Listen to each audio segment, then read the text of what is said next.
1981 में जब वैश्विक खगोल विज्ञान समुदाय ब्रह्मांड की बड़ी पैमाने की संरचनाओं की हमारी समझ में एक महत्वपूर्ण मोड़ पर था, तब खगोलशास्त्री रॉबर्ट किर्चनर और उनके शोध सहयोगी ऑगस्ट ओमलर, पॉल शेचर और स्टीफन शेचमैन दूर की आकाशगंगाओं के त्रिआयामी वितरण का मानचित्रण करने के उद्देश्य से एक बड़े रेडशिफ्ट सर्वेक्षण कार्यक्रम के दौरान गलती से मानव अवलोकन इतिहास में सबसे चौंकाने वाली और रहस्यमयी स्थानिक विसंगति का सामना कर बैठे।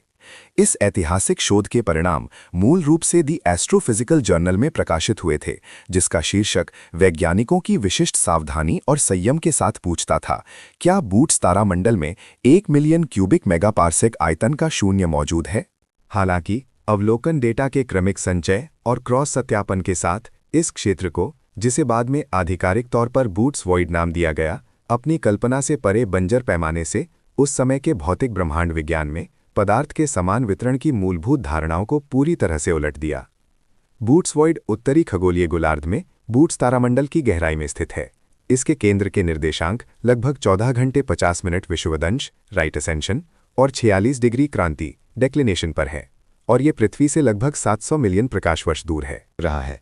ये क्षेत्र दृश्य रूप से चमकीले आर्कटूरस और सप्तऋषि बिग डिपर की विस्तारित रेखा के करीब है, लेकिन वैज्ञानिक रूप से ये तारों से घने क्षेत्रों से बिल्कुल अलग है। प्रोफेसर किर्चनर और उनकी टीम द्वारा डॉपलर वेधशाला और लास कैंपनास वेधशाला में स्पेक्ट्रोमीटर का उपयोग करके किए गए सटीक मापों के अनुसार इस वॉइड का व्यास 250 मिलियन से 330 मिलियन प्रकाश वर्ष तक होने का अनुमान है। यदि इसके आयतन की गणना की जाए तो ये लगभग 310,000 क्यूबिक मेगापार्सेक का स्थान घेरता है, जो पूरे प्रेक्षणीय ब्रह्मांड के आयतन का लगभग 0.27% है। ये एक अति विशाल अंतरिक्ष अंतराल है जो आकाशगंगा जैसे हजारों विशाल आकाशगंगाओं को समाहित कर सकता है। अपनी खोज के शुरुआती दिनों में खगोल विज्ञान समुदाय आमतौर पर ब्रह्मांडीय सिद्धांत का पालन करता था, जिसके अनुसार पर्याप्त बड़े पैमाने पर पदार्थ का वितरण समदैशिक यानी आइसोट्रॉपिक और समान रूप से फैला होना चाहिए। हालांकि बूट्स वॉइड का प्रकट होना ऐसा था जैसे ब्रह्मांड के घने बुने हुए जाल से एक विशाल कोर को जबरदस्ती खोदकर निकाल लिया गया हो। किर्चनर ने अपने शुरुआती सर्वेक्षण में इस विशिष्ट खगोलीय क्षेत्र का गहन रेडशिफ्ट स्कैन किया, जिसमें रेडशिफ्ट मान Z लगभग 0.04 से 6 के बीच था। सामान्य ब्रह्मांडीय घनत्व की भविष्यवाणियों के तहत इस विशाल स्थान में कम से कम 2000 आकाशगंगाएं होनी चाहिए थीं, जिनकी चमक मिल्की वे के बराबर हो। लेकिन अत्यंत परेशान करने वाली और आश्चर्यजनक बात यह थी कि शुरुआती अवलोकनों ने दिखाया कि ये क्षेत्र लगभग एक शुद्ध शून्य था, जिसमें केवल अत्यंत विरल पदार्थ के संकेत ही पता चले। इस अत्यंत कम घनत्व वाली स्थिति ने वैज्ञानिक समुदाय में डार्क मैटर के विकास और आदिम उतार चढ़ाव के सिद्धांतों पर गहन आत्मनिरीक्षण को प्रेरित किया। इस विशाल शून्य की यथा को समझने के लिए हम एक विचार प्रयोग कर सकते हैं। मान लें कि मिल्की वे आकाशगंगा बूट्स वॉइड के ठीक केंद्र में स्थित है। आसपास के पर्याप्त निकटवर्ती आकाशगंगाओं के संदर्भ और अवलोकन लक्ष्य के रूप में अभाव के कारण मानव खगोल विज्ञान का विकास गंभीर रूप से धीमा हो जाता। शुरुआती खगोलशास्त्री शायद 1960 के दशक में अधिक उन्नत अवलोकन उपकरण प्राप्त करने तक ये गलती करते कि पूरा ब्रह्मांड केवल मिल्की वे आकाशगंगा नामक एक पृथक प्रणाली के रूप में मौजूद है। अकेलेपन की ये भावना न केवल संख्यात्मक रूप से खगोलीय है, बल्कि भौतिक अर्थों में भी अलगाव है, क्योंकि 200 मिलियन से अधिक प्रकाश वर्ष के विस्तार में गुरुत्वाकर्षण और प्रकाश के बीच का संबंध अत्यंत विरल हो जाता है। अवलोकन तकनीकों में निरंतर सुधार के साथ बाद के अध्ययनों में इस विशाल शून्य में कुछ छिटपुट द्वीप आकाशगंगाएं पाई गईं। 20वीं शताब्दी के अंत तक वैज्ञानिकों ने इसमें केवल लगभग 60 आकाशगंगाओं के वितरण की पुष्टि की थी, जो बाहरी ब्रह्मांड की आकाशगंगा घनत्व की तुलना में नगण्य है। वॉइड के भीतर स्थित ये आकाशगंगाएं अक्सर एक अद्वितीय नलीदार संरचनात्मक व्यवस्था प्रदर्शित करती हैं। वैज्ञानिकों का अनुमान है कि ये वॉइड के किनारों पर मजबूत गुरुत्वाकर्षण खिंचाव के कारण हो सकता है, जिसने मूल रूप से यहाँ मौजूद पदार्थ को बूंदों की तरह बाहर खींच लिया। अंततः 250 मिलियन प्रकाश वर्ष के व्यास वाला ये विशाल निर्वात छोड़ दिया। रॉबर्ट किर्चनर की ये खोज न केवल मानव द्वारा इतने विशाल और शुद्ध शून्य का पहला अवलोकन थी, बल्कि ये भी संकेत देती है कि मानव जाति ये समझने लगी है कि ब्रह्मांड के कथित सामंजस्यपूर्ण तारों के पीछे मानव कल्पना से परे रिक्तियां और अनंत एकांत छिपा है। पैमाने का दर्पण ब्रह्मांड की बड़ी पैमाने की संरचनाओं के वृहद दृष्टिकोण से बूट्सवॉइड का अस्तित्व अंतरिक्ष की सीमाओं और पदार्थ की कमी को दर्शाने वाला दर्पण जैसा है।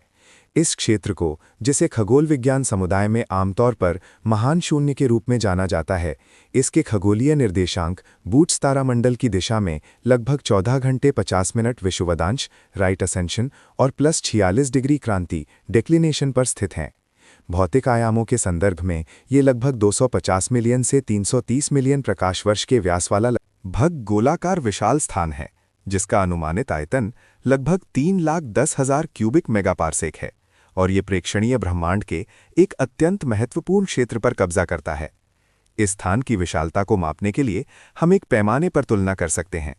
ब्रह्मांड में सबसे तेज सूचनावाहक प्रकाश भी लगभग 2,99,792 किलोमीटर प्रति सेकंड की गति से यात्रा करता है। फिर भी इस निर्वात के एक छोर से दूसरे छोर तक जाने में पूरे 250 मिलियन वर्षों का लंबा समय लगेगा। ये अवधि पृथ्वी पर डायनासोर के उत्कर्ष से लेकर विलुप्ति तक के पूरे जैविक विकास चक्र से अधिक है। बूट्सवॉइड की विशिष्टता मुख्य रूप से इसके आंतरिक पदार्थ घनत्व की अत्यधिक कमी से उत्पन्न होती है। 1981 में खगोलशास्त्री रॉबर्ट किर्चनर, ओमलर, शेचर और शेचमैन द्वारा प्रकाशित शोध रिपोर्ट के अनुसार इस स्थान को शुरू में पूरी तरह से खाली माना गया था। हालांकि अवलोकन तकनीकों में प्रगति के साथ बाद के आकाशगंगा सर्वेक्षणों में इसमें कुछ अत्यधिक पृथक आकाशगंगाएं पाई गईं। वर्तमान वैज्ञानिक आंकड़ों के अनुसार इस गोलाकार स्थान में जो हजारों विशिष्ट आकाशगंगा समूहों को समायोजित करने के लिए पर्याप्त है, केवल लगभग 60 आकाशगंगाएं ही पाई गई हैं। यदि ब्रह्मांड में आकाशगंगाओं के औसत वितरण घनत्व के अनुसार गणना की जाए तो इतने आयतन वाले स्थान में कम से कम 2000 से अधिक आकाशगंगाएं होनी चाहिए। घनत्व का ये अत्यधिक विपरीत अंतर बूट्सवॉइड के अंदर पदार्थ के वितरण को लगभग पूर्ण शून्य की स्थिति में लाता है, जहां औसतन हर 5 मिलियन प्रकाश वर्ष के दायरे में केवल एक पृथक आकाशगंगा बिंदु के रूप में मौजूद हो सकती है, जो बाहरी ब्रह्मांड की जटिल और घनी संरचना के विपरीत है। वॉइड की सीमाओं के बाहर ब्रह्मांड एक पूरी तरह से अलग और समृद्ध दृश्य प्रस्तुत करता है। वो एक विशाल नेटवर्क है जिसे ब्रह्मांडीय वेब कहा जाता है, जो सुपर क्लस्टर, दीवारों और अनगिनत पतली फिलामेंट जैसी संरचनाओं से बुना हुआ है। इन वेब बिंदुओं पर गुरुत्वाकर्षण हजारों आकाशगंगाओं को कसकर एक साथ बांधता है। पदार्थ का घनत्व अत्यंत उच्च होता है और ये तारों के जन्म के समय के विकिरण और उच्च ऊर्जा भौतिक गतिविधियों से भरा होता है। उदाहरण के लिए, पड़ोसी लानियाकिया सुपर क्लस्टर में आंतरिक आकाशगंगाओं का वितरण इतना घना है कि सूचना और ऊर्जा का आदान प्रदान अत्यंत बार-बार होता है। हालांकि एक बार जब बूट्सवॉइड की अदृश्य सीमा पार कर ली जाती है तो ये समृद्धि अचानक समाप्त हो जाती है। वॉइड के अंदर प्रवेश करने पर सभी फिलामेंट जैसी संरचनाएं टूट गईं या गायब हो गई प्रतीत होती हैं। पदार्थ की निरंतरता पूरी तरह से खंडित हो गई है और इसकी जगह लाखों प्रकाश वर्षों तक फैली निरंतर अंधेरी और शून्य चुप्पी ने ले ली है। स्थानिक पैमाने के इस विरोधाभास को एक प्रसिद्ध वैज्ञानिक परिकल्पना के माध्यम से दर्शाया जा सकता है। मान लें कि मिल्की वे आकाशगंगा बूट्सवॉइड के ठीक केंद्र में स्थित है, तो ब्रह्मांड के बारे में मानव की समझ बहुत देर से विकसित होगी। आसपास लाखों प्रकाश वर्ष के भीतर पर्याप्त चमकीली बाह्य आकाशगंगाओं की कमी के कारण दूरबीन प्रौद्योगिकी के अत्यंत उच्च स्तर तक विकसित होने से पहले मानव खगोलशास्त्री मिल्की वे के अपने तारों को छोड़कर एक पूरी तरह से खाली ब्रह्मांडीय पृष्ठभूमि का अवलोकन करेंगे। इस स्थिति में 1960 के दशक तक हम शायद बाह्य आकाशगंगाओं के अस्तित्व के बारे में भी नहीं जान पाते और यहां तक कि ये मान लेते कि पूरा ब्रह्मांड केवल मिल्की वे आकाशगंगा से बना है। ये अलगाव वॉइड के भीतर समय और स्थान के ठहराव की भावना को प्रकट करता है। वहां विकास की गति बाहरी दुनिया की तुलना में बहुत धीमी है। आकाशगंगाओं के बीच टक्करें और विलय अत्यंत दुर्लभ हैं और प्रत्येक मौजूद आकाशगंगा ब्रह्मांड के गहरे सागर में तैरते हुए एकाकी द्वीपों के समान है, जिनके बीच किसी भी प्रकार का भौतिक संपर्क या गुरुत्वाकर्षण हस्तक्षेप कभी नहीं हुआ। गतिकी के दृष्टिकोण से देखने पर बूट्सवॉइड का निर्माण कई छोटे वॉइड्स के विलय का परिणाम माना जाता है। ब्रह्मांड के विकास के प्रारंभिक चरणों में पदार्थ घनत्व में छोटे उतार चढ़ाव के कारण गुरुत्वाकर्षण का असमान वितरण हुआ। उच्च घनत्व वाले क्षेत्रों ने अधिक पदार्थ को आकर्षित किया, जिससे आकाशगंगाएं और फिलामेंट जैसी संरचनाएं बनी, जबकि कम घनत्व वाले क्षेत्र लगातार विस्तारित हुए और अंततः आज देखे जाने वाले विशाल वॉइड्स में विकसित हुए। ये 250 मिलियन प्रकाश वर्ष का गोलाकार स्थान ब्रह्मांड में एक रेगिस्तान जैसा है। ये न केवल पदार्थ की कमी है, बल्कि स्वयं अंतरिक्ष का चरम विस्तार भी है। यहाँ वृहत पैमाने पर ईथर का ई भावना अब एक अमूर्त कलात्मक अवधारणा नहीं है, बल्कि सटीक भौतिक मापदंडों द्वारा समर्थित एक वस्तुनिष्ठ वास्तविकता है। ये एक शांत और शुद्ध तरीके से अत्यधिक बड़े पैमाने पर संतुलन और शून्य पर ब्रह्मांड की सटीक पकड़ को प्रदर्शित करता है, जिससे पर्यवेक्षकों को जब वे उस पैमाने के दर्पण का सामना करते हैं तो तारों के जीवन चक्र से परे उस शाश्वत और पूर्ण एकांत का सामना करना पड़ता है। लगभग 330 मिलियन प्रकाश वर्ष तक फैले बूट्स वॉइड के चरम शून्य में पदार्थ का वितरण एक ऐसी विरल स्थिति प्रदर्शित करता है जिसने खगोल भौतिकीय समुदाय को चौंका दिया है। ब्रह्मांडीय सिद्धांत और बड़े पैमाने की संरचना के विकास के मानक मॉडल के अनुसार इतने विशाल स्थान में हजारों आकाशगंगाएं होनी चाहिए।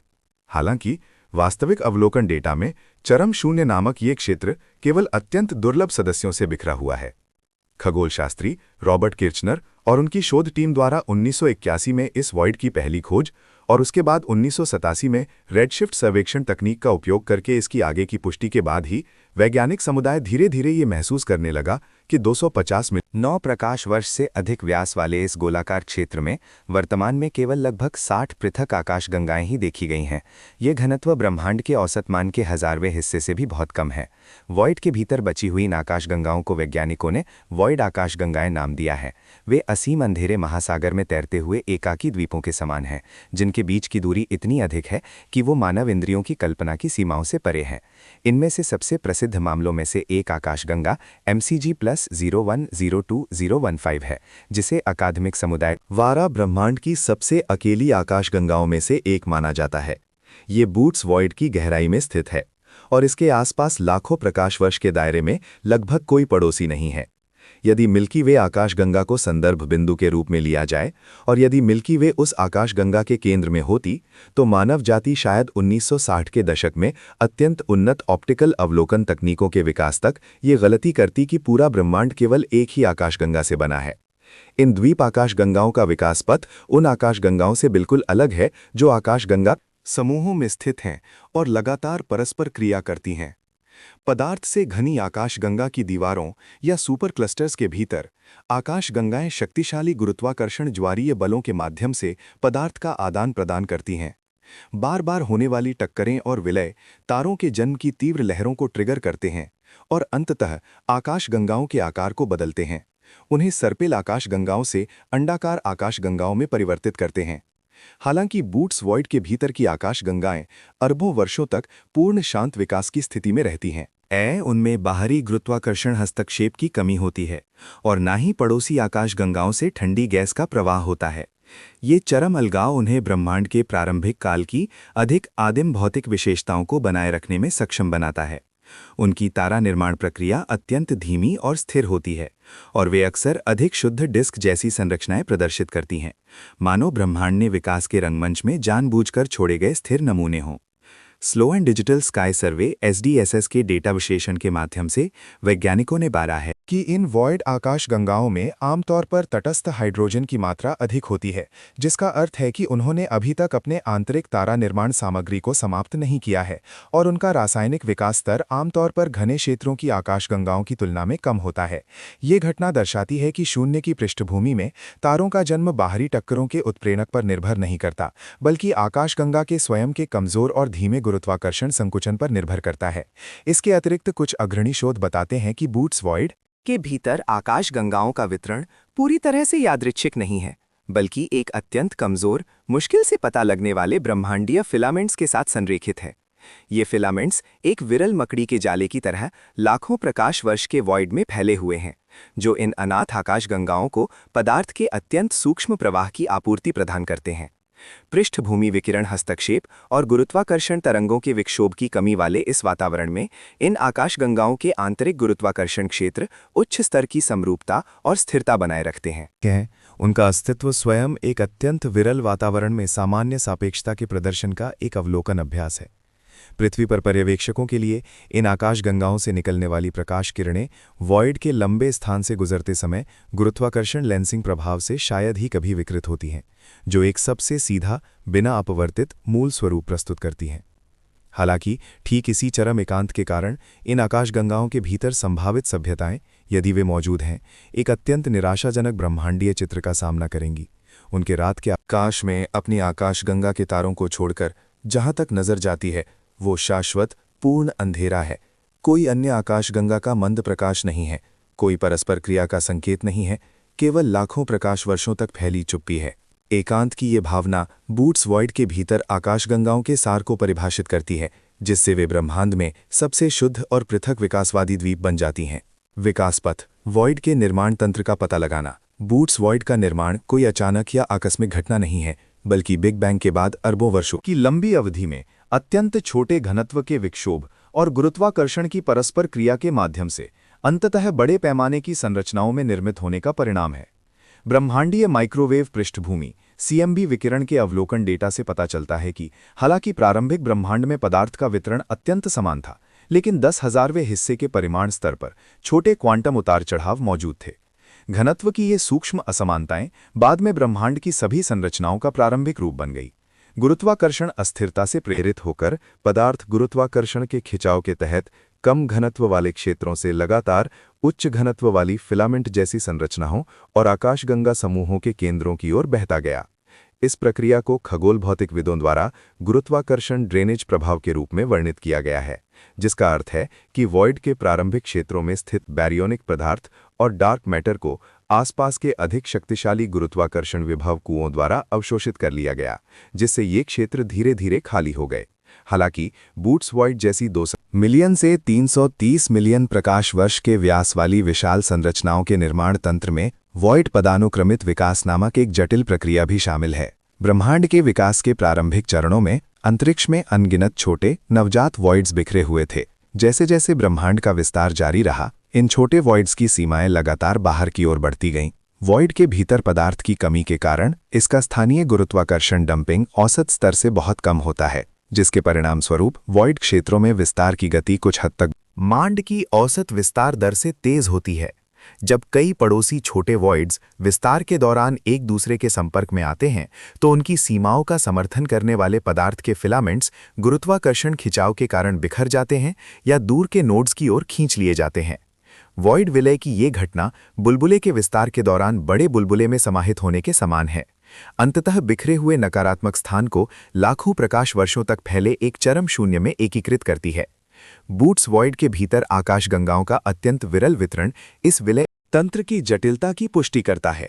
वर्तमान में देखे गए लगभग 60 आंतरिक आकाशगंगाओं में से कई एक अद्वितीय नलीदार या बेलनाकार वितरण पथ प्रदर्शित करती हैं। वैज्ञानिकों का अनुमान है कि वॉइड के केंद्र से गुजरने वाली ये आकाशगंगा नली संभवतः 2 विशाल वॉइड्स के विलय की प्रक्रिया के दौरान बची हुई एक ब्रह्मांडीय फिलामेंट का एक हिस्सा है, जिसे अभी तक पूरी तरह से हटाया नहीं गया है। तारों की ये कमजोर श्रृंखला मानो इस एकांत अंतरिक्ष समय के विकासवादी इतिहास में बचा हुआ एकमात्र जीवाश्म अवशेष है, जो ये दर्ज करती है कि अरबों वर्षों के पैमाने पर पदार्थ को आसपास के सुपर क्लस्टर जैसे हरक्यूलिस सुपर क्लस्टर और कोरोना बोरेलिस सुपर क्लस्टर द्वारा कितनी बेरहमी से लूटा और खाली किया गया था। अंततः ये स्थान थर्मोडायनामिक और गुरुत्वाकर्षण गतिकी में एक प्रकार का बंजर संतुलन प्राप्त कर चुका है, जो आज हम देखते हैं ब्रह्मांड की बड़ी पैमाने की फिलामेंट जैसी वेब संरचना के साथ असंगत महान शून्य बन गया है। ये छोटे से बड़े विलय की प्रक्रिया न केवल ब्रह्मांड की बड़े पैमाने पर स्वयं को गढ़ने की क्षमता को प्रकट करती है, बल्कि ब्रह्मांड के त्वरित विस्तार पर हावी होने वाली डार्क एनर्जी की भी वॉइड संरचनाओं के विकास को बढ़ावा देने वाली भूमिका को दर्शाती है, जिससे लाखों प्रकाश वर्ष के आयामों में इस एकाकी नकारात्मक स्थान की सीमा प्राप्त हुई। ब्रह्मांड में सबसे विशाल शून्य संरचना बूट्स वॉइड को समझने के मानव प्रयासों में खगोलीय अवलोकन तकनीकों के विकास ने एक निर्णायक भूमिका निभाई है। विशेष रूप से हबल अंतरिक्ष दूरबीन और स्लोअन डिजिटल स्काई सर्वे SDSS जैसी 2 मील के पत्थर वाली परियोजनाओं ने 250 मिलियन प्रकाश वर्ष के व्यास वाले इस चरम एकांत को चित्रित करने के लिए ठोस डेटा समर्थन प्रदान किया है। वॉइड की रूपरेखा को चित्रित करने का ये कार्य सीधे छवियों को कैप्चर करने पर निर्भर नहीं करता, बल्कि अत्यंत मंद प्रकाश के सटीक भौतिक विश्लेषण के माध्यम से किया जाता है। विशेष रूप से स्पेक्ट्रोस्कोपी में रेड शिफ्ट डेटा का उपयोग करके 2 आयामी आकाश छवियों को त्रि-आयामी ब्रह्मांडीय मानचित्रों में परिवर्तित किया जाता है। स्लोअन डिजिटल स्काई सर्वे SDSS परियोजना ने संयुक्त राज्य अमेरिका के न्यू मैक्सिको में अपाचे पॉइंट वेधशाला में स्थित 5 मीटर व्यास वाली वाइड एंगल ऑप्टिकल दूरबीन का उपयोग करके मानव इतिहास का सबसे भव्य ब्रह्मांडीय सर्वेक्षण शुरू किया। ये दूरबीन एक सटीक बहुलक्ष्य स्पेक्ट्रोमीटर से सुसज्जित है, जो पूर्व ड्रिल किए गए एल्यूमिनियम प्लग प्लेटों और ऑप्टिकल फाइबर के माध्यम से सैकड़ों आकाशगंगाओं के स्पेक्ट्रल संकेतों को एक साथ कैप्चर कर सकती है। जब दूर की आकाशगंगाओं से ये फोटॉन पृथ्वी के वायुमंडल से गुजरकर दूरबीन के फोकल प्लेन में प्रवेश करते हैं, तो वे करोड़ों वर्षों के अंतरिक्ष समय में फैले भौतिक विशेषताओं को साथ लाते हैं। खगोलविदों ने इन स्पेक्ट्रा में विशिष्ट अवशोषण और उत्सर्जन रेखाओं का विश्लेषण करके, जैसे हाइड्रोजन परमाणु की बाल्मर श्रृंखला या कैल्शियम परमाणु की के और एच रेखाएं, इन स्पेक्ट्रल रेखाओं की स्थिति में लंबी तरंग दैर्ध्य के लाल छोर की ओर एक स्पष्ट बदलाव देखा। हबल लेमेत्रे नियम के अनुसार रेडशिफ्ट की ये मात्रा आकाशगंगा के हमसे दूर जाने की गति के सीधे आनुपातिक होती है, और इस प्रकार आकाशगंगा और पृथ्वी के बीच की सटीक दूरी का पता चलता है। इस तकनीक के माध्यम से एसडीएसएस ने बूट्स तारामंडल की दिशा में आकाशगंगा वितरण में महत्वपूर्ण असंतुलन को सफलतापूर्वक पहचान लिया, जिससे वॉइड की सीमाओं को सटीक रूप से निर्धारित किया जा सका। अर्थात वे उच्च घनत्व वाली आकाशगंगा फिलामेंट संरचनाएं, जिन्हें कॉस्मिक वॉल्स कहा जाता है। हबल अंतरिक्ष दूरबीन ने एक अधिक सूक्ष्म पैमाने पर महत्वपूर्ण विवरणों को पूरक किया। चूंकि ये पृथ्वी की सतह से लगभग 540 किलोमीटर ऊपर कक्षा में संचालित होता है, वायुमंडलीय अशांति द्वारा उत्पन्न देखने की स्थिरता सीइंग कंडीशन की सीमाओं से पूरी तरह बचते हुए हबल के वाइड फील्ड कैमरा और एडवांस्ड सर्वे कैमरा अत्यंत मंद वॉइड के भीतर स्थित पृथक आकाशगंगाओं को कैप्चर करने में सक्षम हैं। 1981 में जब रॉबर्ट किर्चनर और उनकी टीम ने पहली बार बूट्स वॉइड की खोज की, तो इसे पूरी तरह से मृत शांत क्षेत्र माना गया था। लेकिन बाद के सटीक अवलोकनों से पता चला कि इस विशाल शून्य में अभी भी लगभग 60 अकेली आकाशगंगाएं बिखरी हुई हैं। हबल दूरबीन द्वारा देखी गई ये आकाशगंगाएं अक्सर सुपर क्लस्टर के सदस्यों से भिन्न विकासवादी विशेषताएं प्रदर्शित कर रहती हैं। वे ब्रह्मांड के मुख्य गुरुत्वाकर्षण नेटवर्क द्वारा छोड़े गए एकाकी द्वीपों के समान हैं। इन आकाशगंगाओं से उत्सर्जित स्पेक्ट्रल संकेत 250 मिलियन प्रकाश वर्ष के वॉइड क्षेत्र से गुजरते समय लगभग कभी भी किसी अंतरतारकीय माध्यम से नहीं टकराते, क्योंकि वॉइड के भीतर पदार्थ का घनत्व अत्यंत कम होता है, प्रति घन मीटर औसतन 1 परमाणु से भी कम। ये लगभग पूर्ण निर्वात स्थिति फोटॉनों को लंबी यात्रा के दौरान केवल ब्रह्मांडीय विस्तार के कारण होने वाले अंतरिक्ष समय खिंचाव के प्रभाव में आने देती है और गुरुत्वाकर्षण लेंसिंग प्रभाव से महत्वपूर्ण रूप से बाधित नहीं होती। पृथ्वी तक इन मंद प्रकाश किरणों के पहुंचने की प्रक्रिया का विश्लेषण करना वास्तव में ब्रह्मांड के गतिशील इतिहास की व्याख्या करना है। जब फोटॉन्स बूट्स वॉइड के दूसरी ओर की आकाशगंगा से निकलते हैं, तो ब्रह्मांड अपेक्षाकृत युवा अवस्था में था। इन फोटॉनों के इस लंबे शून्य को पार करने के लिए 250 मिलियन वर्षों के दौरान ब्रह्मांड का विस्तार गुणांक लगातार बदलता रहा, जिससे प्रकाश तरंगों की तरंगदैर्घ्य लगातार खिंची चली गई। जब ये फोटॉन अंततः अम्रों उपकरणों के चार्ज कपल डिवाइस सेंसर से टकराते हैं, तो उनके द्वारा वहन की गई ऊर्जा काफ़ी कम हो चुकी होती है। खगोलविदों को अत्यंत लंबे एक्सपोजर समय और जटिल डेटा पुनर्प्राप्ति एल्गोरिदम्स का उपयोग करना पड़ता है, ताकि शोर से वॉइड संरचनाओं का प्रतिनिधित्व करने वाले इन मूल्यवान संकेतों को निकाला जा सके। इन आंकड़ों के माध्यम से वैज्ञानिकों ने पाया कि बूट्स वॉइड एक आदर्श गोला नहीं है, बल्कि एक अनियमित आकार का विशाल बुलबुला है, जिसकी सीमाएं अनगिनत आकाशगंगा फिलामेंट से बुनी हुई हैं। अवलोकन का ये प्रकाश न केवल प्रकाश का संचरण है, बल्कि समय और स्थान का एक भौतिक रिकॉर्ड भी है, जो विस्तार से दर्ज करता है कि ब्रह्मांड बड़े पैमाने पर प्रारंभिक सूक्ष्म उतार चढ़ाव से लेकर आज की वॉइड और फिलामेंट से बुनी हुई जालीदार संरचना में कैसे विकसित हुआ। इस अध्याय की गहन पड़ताल में हमने देखा कि कैसे मानव ने सबसे उन्नत सटीक ऑप्टिकल उपकरणों का उपयोग करके ब्रह्मांड के सबसे कम पदार्थ वाले हिस्से का पता लगाया है। हबल दूरबीन की विभेदन शक्ति और एसडीएसएस की सांख्यिकीय व्यापकता दोनों मिलकर शून्य का एक विस्तृत चित्र बनाती हैं। वे रेडशिफ्ट डेटा, जिन्होंने लंबी अंधेरी यात्रा की और अंततः पृथ्वी के उपकरणों पर निशान छोड़े, न केवल दूरी मापने का पैमाना है, बल्कि ब्रह्मांड के चरम शून्य और एकांत के अस्तित्व का भौतिक प्रमाण भी हैं। ये अवलोकन प्रक्रिया स्वयं ब्रह्मांडीय व्यवस्था के प्रति एक श्रद्धांजलि है, जो ये दर्शाती है कि सबसे गहरे वॉइड भी सत्य के प्रकाश के संचरण को पूरी तरह से बाधित नहीं कर सकते। ब्रह्मांड के विकास के भव्य अध्याय की पड़ताल में ब्रह्मांड की बड़ी पैमाने की संरचना एक ज्यामितीय व्यवस्था प्रदर्शित करती है, जो मानवीय संवेदी धारणा से परे है। इस व्यवस्था को वैज्ञानिक समुदाय द्वारा ब्रह्मांडीय वेब के रूप में कड़ाई से संदर्भित किया जाता है, और बूट्स वॉइड इस वेब पर सबसे चौंकाने वाला खाली स्थान है। खगोलविदों द्वारा 1981 में रॉबर्ट किर्चनर और उनकी शोध टीम द्वारा रेडशिफ्ट सर्वेक्षण तकनीक के माध्यम से पहली बार उजागर किए गए अवलोकनों के अनुसार बूट्स तारामंडल की दिशा में स्थित 250 मिलियन से 330 मिलियन प्रकाश वर्ष के व्यास वाला ये विशाल क्षेत्र न केवल ज्ञात ब्रह्मांड के सबसे बड़े वॉइड्स में से एक है, बल्कि अंतरिक्ष के सार को समझने की कुंजी भी है।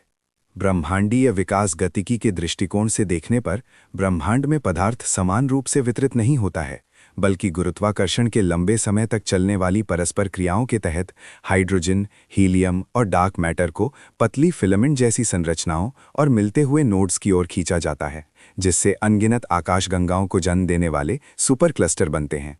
इसके विपरीत इन उच्च घनत्व वाली संरचनाओं के बीच शेष विशाल स्थान लगभग किसी भी दृश्य पदार्थ को धारण न करने वाले वॉइड्स विकसित हो गए हैं। बूट्स वॉइड का अस्तित्व वृहद पैमाने पर ब्रह्मांड की चरम एकांत सुंदरता को दर्शाता है।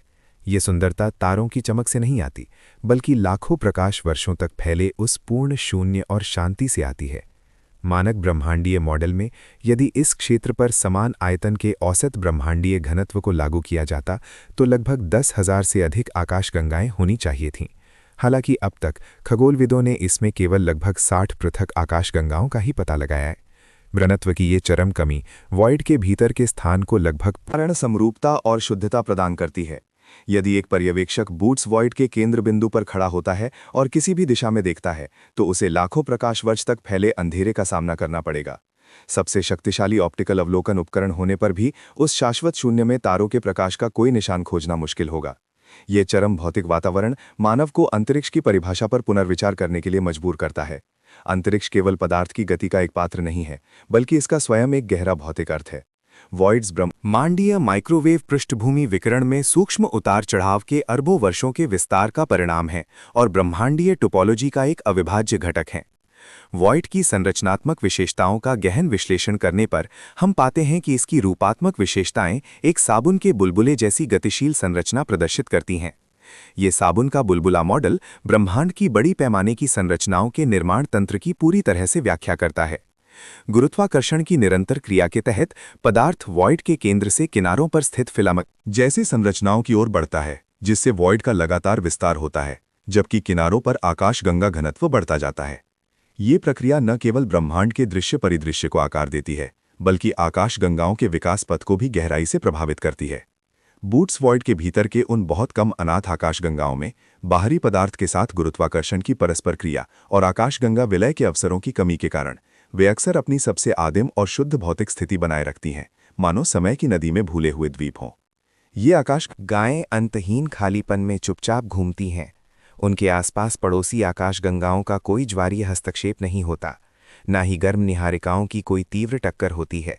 केवल डार्क एनर्जी द्वारा संचालित निरंतर विस्तार और पूर्ण शांति होती है। संक्षेप में बूट्स वॉइड का ब्रह्मांडीय महत्व विशाल खाली स्थान के रूप में इसकी प्रारंभिक धारणा से कहीं अधिक है। ये ब्रह्मांड की बड़ी पैमाने की संरचनाओं में संरचनात्मक संतुलन का प्रतीक है, जो डार्क मैटर वितरण, गुरुत्वाकर्षण विकास और ब्रह्मांडीय विस्तार दर की संयुक्त क्रिया का एक ज्यामितीय अवशेष है। ये विशाल खाली स्थान न केवल हमें ब्रह्मांड की विस्तार दर को मापने और डार्क एनर्जी प्रभावों का अध्ययन करने के लिए एक प्राकृतिक प्रयोगशाला प्रदान करता है, बल्कि अपने अद्वितीय पैमाने के साथ ब्रह्मांड की भव्य कथा में एकांत के सार की भी व्याख्या करता है। ये एकांत विनाश नहीं है, बल्कि चरम सरलता और व्यवस्था का एक रूप है। ये मानव जाति को याद दिलाता है कि ब्रह्मांड के सबसे गहरे सत्य अक्सर उन उपेक्षित खारी शून्यों की गहराई में छिपे होते हैं। इस 250 मिलियन प्रकाश वर्ष के शून्य को उन्हें निहारने के माध्यम से हम ब्रह्मांड के बुनकर के हस्तकला को देख पाते हैं और अंतरिक्ष के स्वयं के गौरव और अनंतता का अनुभव करते हैं।